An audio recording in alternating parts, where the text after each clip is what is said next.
నమస్తే, welcome to Andhraprabha. నేను మీ హేమ. రాజ్యసభ ఎన్నికల్లో పోటీ చేసేందుకు నామినేషన్ దాఖలాల గడువు ముగిసింది.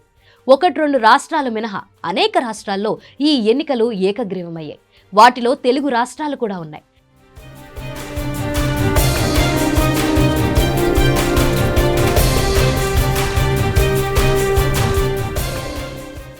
మొత్తం 56 స్థానాలు ఏప్రిల్ నెలలో ఖాళీ అవుతున్న నేపథ్యంలో కేంద్ర ఎన్నికల సంఘం ఈ నెల 27న షెడ్యూల్ విడుదల చేసింది.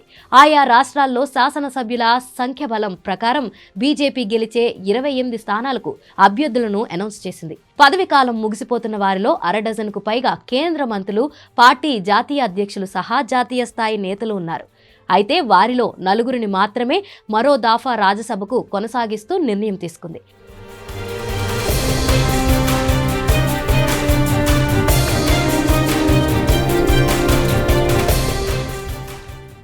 24 మంది కొత్త ముఖాలకు చోటు కల్పించింది.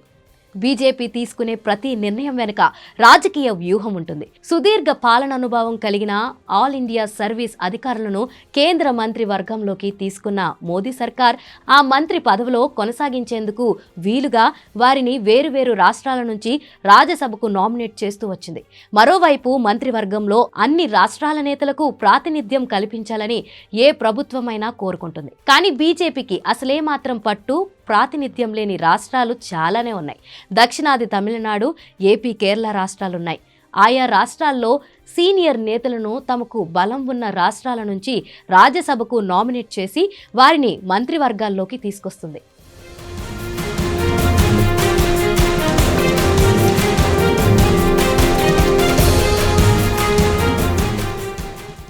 రాజ్యసభ ఎన్నికల్లో ప్రకటించిన 28 మందిలో 24 మంది కొత్తవారే.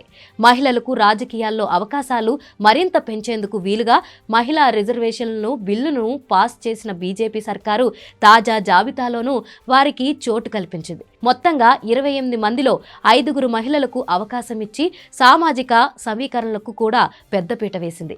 ఈసారి రాజ్యసభ రీనామినేషన్ అవకాశం దక్కని కేంద్ర మంత్రులు, ఇతర నేతలకు సేఫ్ సీట్ల నుంచి బరిలోకి దించే అవకాశం ఉందని తెలుస్తుంది.